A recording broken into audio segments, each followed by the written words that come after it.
ओम नमः शिवाय। आज हम बात करेंगे कि किसी अनिष्ट निवारण के लिए महामृत्युंजय मंत्र का विशेष महत्व क्यों है। हमारे शास्त्रों और पुराणों में असाध्य रोगों से मुक्ति एवं अकाल मृत्यु से बचने के लिए महामृत्युंजय जप करने का विशेष उल्लेख मिलता है।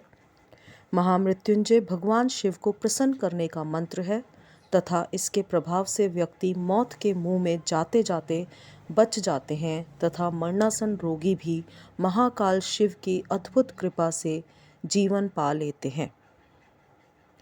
ऋग्वेद के अनुसार महामृत्युंजय मंत्र है ओम त्र्यंबकम यजामहे सुगंधिम पुष्टिवर्धनम उर्वारुकमिव बन्धनान् मृत्योर्मोक्षयेमामृतात्।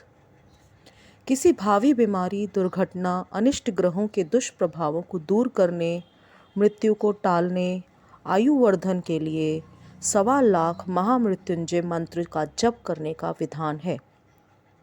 यदि व्यक्ति स्वयं जप ना कर सके तो यह मंत्र जप किसी योग्य पंडित द्वारा भी कराया जा सकता है।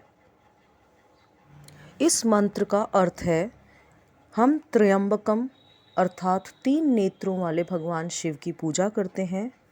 हमारी शक्ति व कीर्ति की सर्वत्र सुगंध फैले।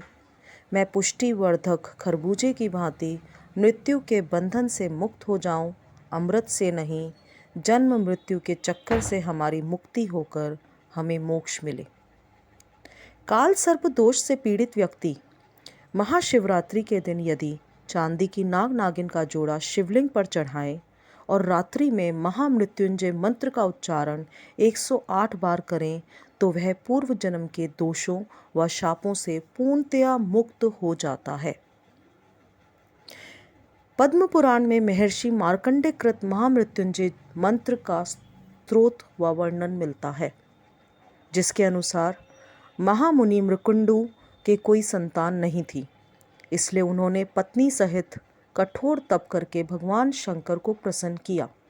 भगवान शंकर ने प्रकट होकर कहा, तुमको पुत्र की प्राप्ति होगी, पर यदि गुणवान, यशस्वी, परम धार्मिक, ज्ञानी पुत्र चाहते हो तो उसकी आयु केवल 16 वर्ष की होगी, और उत्तम गुणों से हीन अयोग्य पुत्र चाहते हो तो उसकी आयु 100 वर्ष होगी।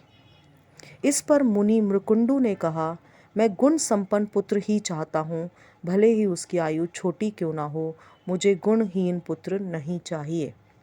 तथास्तु कहकर भगवान शंकर अंतर्ध्यान हो गए।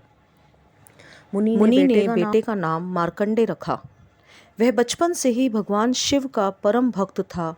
उसने अनेक श्लोकों की रचना अपने बाल्यकाल में ही कर ली, जिसमें महामृत्युंजय मंत्र व स्तोत्र की रचना प्रमुख थी।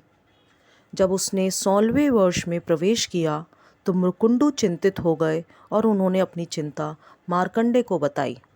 मार्कंडेय ने कहा, मैं भगवान शंकर की उपासना करके उनको प्रसन्न करूंगा और अमर हो जाऊंगा।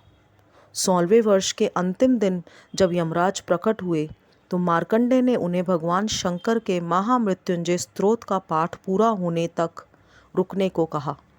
यमराज ने गर्जना के साथ मार्कंडेय को ग्रसना शुरू कर दिया। मंत्र की पुकार पर भगवान शंकर शिवलिंग में से प्रकट हो गए। उन्होंने क्रोध से यमराज की ओर देखा। तब यमराज ने डरकर बालक मार्कंडेय को न केवल बंधन मुक्त कर दिया बल्कि अमर होने का वरदान भी दिया और भगवान शिव को प्रणाम करके चले गए। जाते समय यह भी कहा कि जो भी प्राणी इस मंत्र का जप करेगा उसे अकाल मृत्यु तथा मृत्यु तुल्य कष्टों से छुटकारा मिलेगा। इस पौराणिक कथा का उल्लेख करने का उद्देश्य मात्र इतना ही है कि स्वयं भगवान शंकर द्वारा बताई गई मृत्यु भी उन्हीं के भक्त द्वारा रचित महामृत्युंजय मंत्र के कारण टल गई और मार्कंडेय सदा के लिए अमर हो गए। ओम नमः शिवाय।